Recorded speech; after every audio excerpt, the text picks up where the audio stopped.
Ok, bah ça y est, je suis un vrai youtubeur maintenant. Ok, bah voilà, on se retrouve pour ma première vidéo. Je me suis dit pourquoi pas, le temps de vous faire patienter, le temps que, non pas un, mais mes 3 prochains courts-métrages sortent sur YouTube. On va présenter mon top 10 de mon année 2021. J'ai longtemps hésité avant de la faire cette vidéo parce que bah, je stressais un petit peu, mais finalement mes potes m'ont poussé à le faire. Et bah c'est parti pour le top.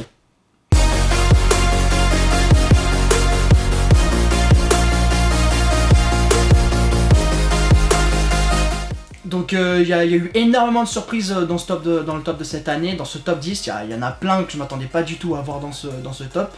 Et donc ça a été une année assez prolifique, j'espère que l'année 2022 sera aussi prolifique que ça, et donc c'est parti. Numéro 10, Madres Paralelas de Pedro Almodóvar. Et je me rends compte que du coup, bah, vous avez vu dès le début le 10ème film, mais bon, c'est pas un flemme de tout refaire. Donc premier film que je vois d'Almodóvar au cinéma, et même en vrai, j'ai adoré. Je pense que c'est pas le genre de film qui plairait à tout le monde, mais vous pourriez être surpris parce que le scénario est captivant et qu'il est rempli de petits rebondissements, donc vous pourriez aimer. Allez le voir. J'ai vachement accroché à l'histoire et je pense que Penélope Cruz y est pour quelque chose. Elle a ce truc qui captive dans le film. J'ai beaucoup aimé son rôle et elle a un recul sur les autres, et c'est ce dont parle le film en fait finalement. Ça parle de solitude entre deux mères et comment celles-ci, au travers d'événements communs, elles vont développer une relation entre elles. Almodóvar laisse les personnages respirer et évoluer dans le cadre. C'est quelque chose qui m'a marqué pendant que je voyais le film, c'est-à-dire de longs plans fixes et où les personnages se meuvent dans l'espace sans coupure en fait. Ça permet de les sentir vraiment évoluer comme au théâtre finalement. C'est très coloré et chaud, donc ça permet d'alléger le ton du film et de donner un léger contraste par rapport à ce qui est raconté dedans, et d'en garder un souvenir plutôt positif malgré l'histoire assez quand même sombre que le film raconte. C'est un très bon film et donc sérieusement je vous le conseille, regardez-le. Numéro 9, Le Sommet des Dieux. Je suis assez peu réactif en général sur les films d'animation, c'est pas que j'aime pas, mais ça m'intéresse pas spécialement. Mais là, force est de constater qu'il y a beaucoup de films de maintenant qui devraient s'en inspirer sincèrement. J'ai été bluffé avant tout par l'animation de ce film. J'avais l'impression que c'était des prises réelles qui avaient été effectuées pendant le film, et qu'en post-production, ils ont posé un filtre d'animation, on va dire, tellement que c'était bien fait. Le rendu était impressionnant, la texture de la neige, c'est bluffant réellement dans le film. J'ai été surpris d'abord par ce point-là, quoi. Le film est puissant. Il parvient à rendre l'Himalaya vivant, à le personnifier, à le rendre effrayant comme si c'était une personne vivante. C'est dépeint avec un réalisme très surprenant, je dois dire. Je m'attendais pas à voir un film aussi mature, aussi réaliste, aussi sombre. C'est clairement pas un film qui s'adresse à un jeune public, c'est clairement pour un public plus adulte. Le scénario inspiré de faits réels nous captive toujours plus. On a envie de savoir ce qui est arrivé aux deux alpinistes, et les scènes d'escalade sont vertigineuses. On est constamment accroché au siège de peur qu'il ne chute. Et ce qui m'a d'autant plus surpris dans ce film, c'est cette espèce de mélange de genres qu'il y a, cette espèce d'impression de film noir dans les rues de Katmandou, cette impression de film d'aventure lors des scènes d'escalade, ou cette impression de film documentaire dans le film lorsqu'un des personnages suit un autre personnage. Toute cette chose-là rend le film magnifique et très surprenant, vraiment pareil, celui-ci foncez, ça vous plaira si vous aimez les films d'animation sans problème, et même les films tout court. Film très magnifique, percutant et très prenant. Numéro 8, La méthode Williams. J'en attendais rien de ce film, mais pourtant il est dans la liste. Je pensais que le film allait être basé entièrement sur le tennis, en fait c'est pas vraiment ça. Alors bien évidemment le tennis a une place centrale sur le sujet du film, mais le propos est plus autour de la relation qu'entretiennent les sœurs Williams avec leur père, autour de leur éducation, du fait qu'il veut faire en sorte que les filles n'aient pas à subir ce que les noirs subissent aux États-Unis, aussi dans la dureté qu'un père peut avoir avec ses filles, dans ce cas-là pour réussir un petit peu à travers elles.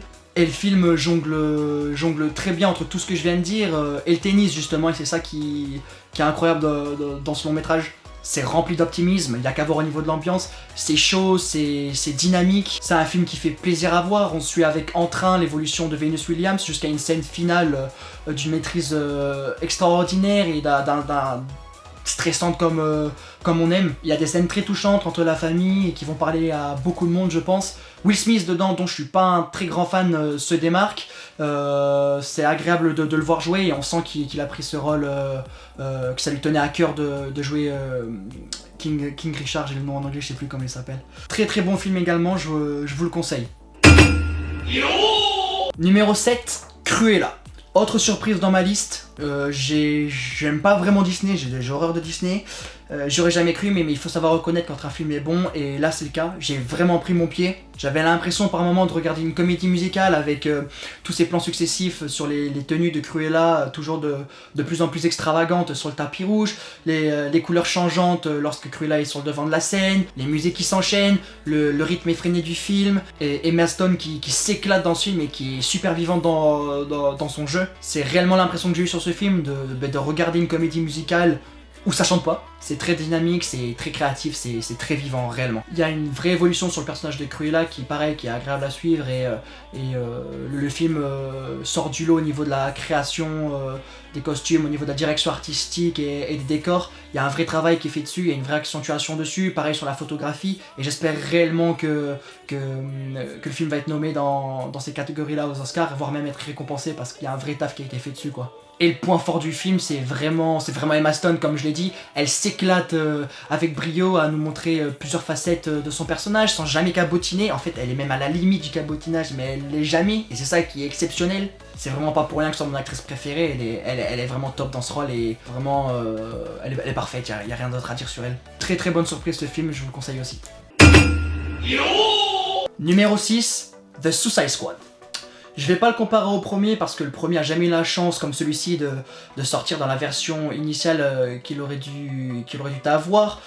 Merci Warner Bros. Donc ce film c'est à la fois un reboot, à la fois un sequel et James Gunn, le réalisateur, le sait et justement il s'éclate avec ça. Le film est jouissif, ça saute de partout. On sent clairement que James Gunn a une liberté créative sur ce film et qu'il s'amuse, qu'il s'éclate avec ses personnages. Alors on adhère aux blagues, on n'y adhère pas. Moi j'avoue que c'est le genre d'humour qui me fait rire, même si ça me fait chier de me dire que cet humour là apparaît dans un des films de DC Comics. J'aurais préféré voir ce genre d'humour chez un Marvel parce que je suis attaché à mon univers de Zack Snyder assez sombre et mature, mais mes films eux-mêmes m'a fait rire plusieurs fois. De retrouver Harley Quinn c'est toujours aussi plaisant, Margot Robbie elle excelle pareil dans son rôle, le début est génial d'entrée, c'est percutant d'entrée, on comprend directement que chaque personnage peut mourir, qu'il y a une épée de Damoclès qui règne tout le long du film sur les personnages. C'est réellement un escadron suicide pour le coup. Plus l'histoire avance et plus les situations sont plus invraisemblables les unes que les autres, et c'est ce qui fait l'âme du film. Les personnages sont tous plus loufoques les uns que les autres également. James Gunn a une inventivité géniale dans ce film, je pense aux scènes d'action par exemple avec Harley Quinn et les pétales de fleurs qui jaillissent des pistolets, je pense aux rats avec les rats qui attaquent un petit peu tout le monde, je pense aussi aux poissons qui attaquent King Shark et tout le monde dans la tour, et à cette compétition entre John Cena et Idris Elba complètement débile et remplie de testostérone mais qui reste quand même hyper jouissive. C'est top. Alors certes le film ne brille pas par son scénario, mais c'est vraiment par sa direction artistique, par l'ambiance générale et adaptable à chaque personnage. Je pense aux musiques aux musiques toutes spéciales selon les situations, et à l'originalité dans les scènes d'action que le film va se démarquer en fait. Je pense à la grosse tension du climax du film dans la tour, qui est remarquable par le fait qu'on sait pas ce qui va se passer, tant tout pourrait se passer en fait réellement. Donc je dirais pas grosse surprise pour ce film parce que j'étais persuadé que j'allais l'aimer, et donc ce film il est exactement à la place où il devait être quoi. Numéro 5, le dernier duel de Ridley Scott. C'est un film que j'attendais énormément de par son casting, je suis un immense fan de Ben Affleck, j'aime énormément aussi Adam Driver, de par aussi son réalisateur Ridley Scott que j'affectionne tout particulièrement. J'attendais ce film parce que j'étais curieux au niveau du traitement, de voir s'il allait tomber dans le piège de la démagogie, et finalement pas du tout. Ridley Scott arrive à raconter 3 fois la même histoire avec une perspective différente, d'une facilité affolante, sans ennuyer le spectateur, sans être soporifique, puisqu'on est pris d'entrée dans le conflit, qu'on attend avec impatience les nuances des versions de chaque personnage. C'est fin et à la fois brutal et sanglant. Il y a une ambiance malsaine qui dure tout le long du film, et une ambiance de doute qui persiste également, en partie grâce au décor. Quand je parle de décor, je parle du décor du château, par exemple avec les ombres noires projetées sur les murs par les bougies, donc avec cette ambiance tamisée qui ramène un sentiment de doute et de secret. Puis ces grosses pierres grises massives qui enferment et ensevelissent le personnage dans le décor et donc dans la tourmente. Les scènes d'action sont dures, sanglantes, réalistes, et je me souviens avoir sauté plusieurs fois sur mon siège pendant les scènes d'action tellement que j'étais pris dedans, et ça c'est vraiment grâce à Ridley Scott qui arrive à rendre les scènes d'action immersives, à placer la caméra dans un endroit où il sait que ça va impressionner. C'est vraiment grâce à lui, c'est un génie ce mec. C'est assurément, en tout cas pour moi, le meilleur film de Ridley Scott depuis Gladiator. C'est un film immense, sérieusement celui-ci vous devez le voir également. Numéro 4, Les Éternels de Chloé Zhao. Pareil, une autre surprise dans mon classement, j'aurais jamais pensé mettre un film Marvel dans mon top, encore moins après Shang-Chi que j'ai détesté. Alors je suis un immense fan du MCU, mais il faut admettre que les films ne sont pas tous bons, en tout cas pas tous bons au point de faire partie d'un top. Mais ça c'était avant l'arrivée de Chloé Zhao qui a fait un travail fantastique sur ce film. Le film dénote totalement avec l'univers Marvel mis en place par Disney. On a l'impression qu'il fait vraiment pas partie de cet univers. On a surtout l'impression de regarder un film DC Comics réalisé par Zack Snyder. Et d'ailleurs, Chloé Zhao assume pleinement s'être inspirée de son travail. Et ça se voit à l'écran, ne serait-ce que dans le traitement d'Icaris, dans les scènes d'action. Ça se voit vraiment. C'est sombre comme j'aime, c'est spectaculaire comme j'aime, et surtout c'est intime. J'ai vraiment l'impression que c'est le premier film Marvel qui a un vrai propos à raconter, surtout au sujet de ses personnages, donc c'est intime, et on sent qu'il y a un propos sur le sentiment d'appartenance aux humains. Est-ce que ça vaut le coup de les sauver ou pas? Certains vont me dire qu'avec Thanos c'était pareil, mais là c'est pas pareil, on a une version beaucoup plus intimiste du propos, et on sent que les personnages ont des conflits internes. Le film pose réellement de vraies questions. Il y a de super bonnes idées, que ce soit scénaristiques ou artistiques réellement. Dès que le film a démarré sur le texte explicatif, et ensuite et que ça suit avec sur le plan sur le soleil qui est sublime, j'ai d'entrée compris qu'on allait assister à un film différent de ce qu'on avait déjà vu dans le MCU, et qu'on allait assister à un très bon film. Énorme surprise, énorme régalade, je suis vraiment déçu que les gens l'aient pas apprécié à sa juste valeur, mais j'ai l'impression que les gens ne savent pas reconnaître les bonnes choses quand ils les voient. Peut-être que dans 10 ans il sera reconnu à sa juste valeur, et j'espère réellement, ouais. Numéro 3, Benedetta de Paul Verhoeven. J'ai pris une claque monumentale devant ce film. J'avais peur que l'aspect religieux soit redondant et pas intéressant, et pour le coup c'est vraiment pas le cas. Verhoeven nous dépeint la vie en couvent d'une manière moderne et vivante, c'est-à-dire qu'il n'y a pas l'aspect terne et monotone que les autres films peuvent avoir lorsqu'ils traitent de la religion. C'est peut-être aussi grâce à ces thématiques que le film captive autant. Le film nous parle d'événements, de miracles qui seraient arrivés à Benedetta, et c'est là que le film est extraordinaire, parce que jusqu'à la fin on doute, on ne sait pas si ce qu'on a vu est vrai ou pas. On a l'impression que Paul Verhoeven prend un parti pris sur la fin, sauf que quand on repense à des scènes précédentes, on se dit qu'en fait il a pas vraiment pris de parti pris. C'est extraordinaire, et c'est tout le concept de la foi finalement, on y croit ou on n'y croit pas, et Verhoeven ça l'a compris, donc il laisse le spectateur méditer dessus à la fin. Il critique avec finesse la naïveté que les hommes peuvent avoir, et cela s'étend au-delà de la religion même, hein. Il va critiquer le mauvais côté des hommes, leur curiosité, le fait qu'ils mentent régulièrement. Et cela ramène, je pense, à son propos principal dans le film, qui est le fait qu'on est avant tout des humains, et il va le retranscrire parfaitement à l'écran dans la relation entre Benedetta et Bartolomea. C'est ces deux nonnes qui vont à travers le sexe aller à la découverte de soi-même. Il y a de nombreuses scènes de sexe, mais c'est jamais gratuit, c'est vraiment la découverte de soi-même et la découverte du plaisir qui sont mis en avant. C'est l'éveil de l'érotisme que tout le monde a ressenti un jour, et c'est une nouvelle fois hyper bien dépeint grâce à la mise en scène, grâce aux lumières tamisées, à Virginie Efira qui est effroyable dans ce rôle-là, elle est extraordinaire, elle est super vraie, elle est super juste, et j'espère réellement qu'elle va gagner son César pour ce rôle-là. Mention aussi à Daphne Pataki qui joue extrêmement bien et qui ramène une dimension un petit peu de l'insouciance et de la non-modération, ce qui est vraiment propre à la jeunesse. Verhoeven, il fait sur ce film un travail formidable. On sent qu'il est en pleine maîtrise de son sujet, pleine maîtrise de son film. Il retranscrit merveilleusement bien le XVIIe siècle. Il y a des plans qui sont magnifiques, et la musique elle est bouleversante, elle s'ajoute parfaitement en situation, et elle vient parfaitement compléter les émotions des personnages. Le métrage est violent par moments, comme l'était cette époque, et la fin elle est juste magnifique, percutante et terrible à la fois, quoi. C'est affolant. Tout le long du film, et surtout avec cette fin, comme j'ai dit, qui est terrible, j'ai eu de gros frissons réellement. C'est assurément la grosse claque que j'ai pris cette année, et j'aurais aimé qu'il ait beaucoup plus de reconnaissance, parce que sérieusement il mérite ce film, il est extraordinaire. Numéro 3, West Side Story de Steven Spielberg. J'ai bugué son nom. Alors j'étais persuadé que j'allais aimer ce film en allant le voir, mais j'étais pas Enfin, je ne savais pas que j'allais être matrixé par ce film au point de chanter tout le temps quand je suis avec mes potes dehors les musiques du film, ou même au boulot avec mes collègues de travail. Le film est véritablement extraordinaire. Spielberg montre une fois de plus sa maîtrise, peu importe le genre qu'il touche. Il maîtrise surtout, ce mec, c'est hallucinant. Il arrive encore une fois à se réinventer. West Side Story, c'est d'une maîtrise affolante. Le film il dure 2h40 et pourtant on s'ennuie pas, on est scotché devant l'écran. C'est très fluide, les chorégraphies, les décors, les musiques, les costumes, ça forme un tout magistral. Même si on n'est pas fan de comédie musicale, je suis sûr qu'on peut apprécier ce film de par le contexte historique qui est raconté dans ce film, et de par aussi le contexte sentimental. Enfin, je veux dire, on est tous, ça raconte une histoire qu'on a tous à peu près vécue au lycée, donc on peut tous se reconnaître dans ce que le film raconte. J'ai trouvé le film vachement immersif, et c'est grâce à la mise en scène qui est complètement pour quelque chose. C'est hyper dynamique.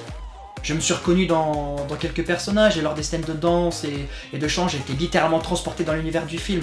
Je suis sorti de la salle, j'avais envie de chanter, de crier à tout le monde que j'aimais la vie, quoi. C'était extraordinaire. J'avais les yeux grands ouverts et j'étais émerveillé de ce que je voyais. Je me rends compte finalement en ayant vu West Side Story qu'en fait j'aime beaucoup les comédies musicales. J'ai adoré La La Land, même s'il y a une grosse différence entre les deux, c'est-à-dire West Side Story, ça parle de plusieurs personnes en même temps, donc il y a une dimension beaucoup plus spectaculaire, beaucoup plus grandiose, alors que La La Land c'est quand même une version beaucoup plus, c'est beaucoup plus intimiste, beaucoup plus intime ce qui est raconté dedans.